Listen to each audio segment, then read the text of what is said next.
Hello and welcome to some more Star Citizen. There was an interview with Chris Roberts from Eurogamer.net published on the 11th of September. This is a summary of that interview. I've compressed a lot down, but I've also kept some of the important sections quoted word for word from Chris too. With Alpha 3.0, Star Citizen will be in a phase akin to early access. As they build the game out further, starter packs will go up in price. 3.0 will have some of the basic game loops and mechanics that the rest of the game is based on. It's the first one that has proper persistence for your character, ship, and items in terms of what their state is, their location is, when you log off and your ship is damaged, when you come back your ship is still damaged. There is a lot of jobs and options. The AI is still fairly basic, however. There's a lot more coming, but the AI, the previous 2.6.3 update, was done with the old scripted way. Now it's scalable, modular mission systems with design that can build from different blocks. It has procedural modular missions with a lot of go deliver something to this place, go identify a dead body in space, go after this particular pirate. It's all templated up. There's a basic buying and selling mechanic, cargo hauling, the ability to earn and spend money on clothes, weapons, ships, items, and ship weapons.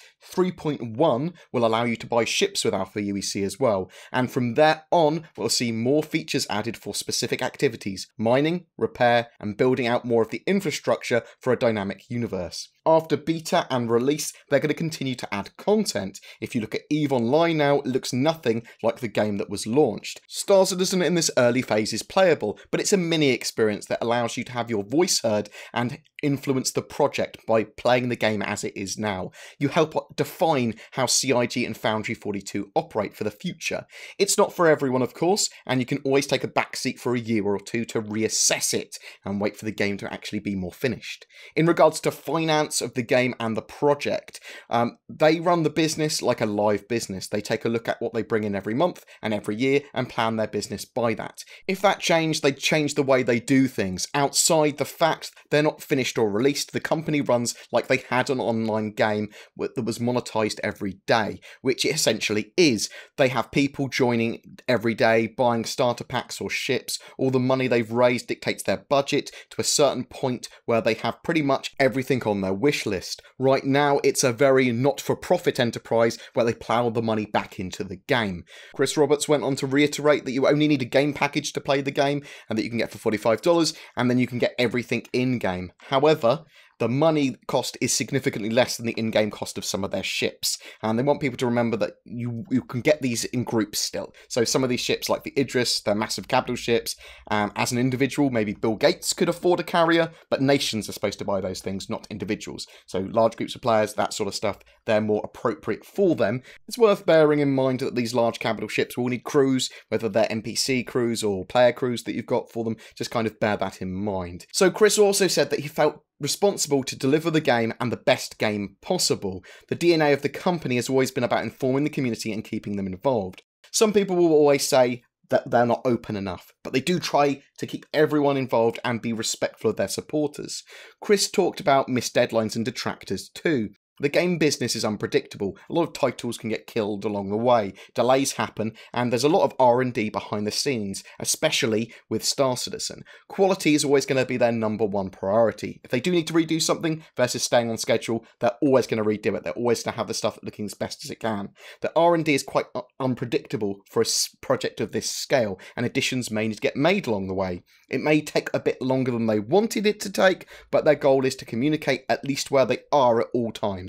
And their schedules legitimately are the internal schedules. The ones that they share with the community are the ones that they use in studio. Now, their bug fixing 3.0, they've sent out bug counts every week as well, and the fix rates and the discovery of new bugs with the burn down reports. Chris also did mention that people still say, "Chris, you lied to me," even though they have given all those caveats for their predictions and their estimates.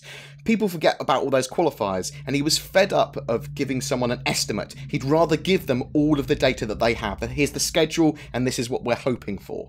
So there's a subset of people who will always say that this is a scam, which is plainly not true. It would be the worst scam in the world. They're hiring loads of people, they're working really hard, they're showing what they do every week in the form of those videos, and they're actually making a game which does seem to be improving and doing those amazing demos that they sometimes do. Chris acknowledges that the game is larger in scope than before, and if people did want that smaller version originally pitched, that they would have a legitimate complaint. But he's building the game of his dreams, and hopefully our dreams too. There's links to the full Eurogamer article in the description below, but that was the basic summary of it, and I thought it had some important points that Chris made and reiterated upon. I love the Star Citizen project, and I'm very excited for 3.0 Alpha coming out, and I'm glad that he talked about some stuff that he doesn't always talk about.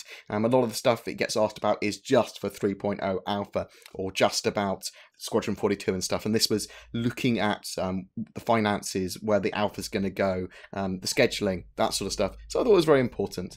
Every month we give away a ship. For September it's a Nox Q. All you need to do is be subscribed to my YouTube channel and comment on one of my Star Citizen videos during that particular month. Do you have any questions for Alpha 3.0 Star Citizen stuff, or this interview, or Star Citizen's development in general? A special thank you to my Patreons who allow me to create the amount of content I do. If you're interested in becoming one of them, you can find the links to Patreon as well as everything else we've talked about below. Please don't forget to like and subscribe, as it really does help me, and I will see you in the verse.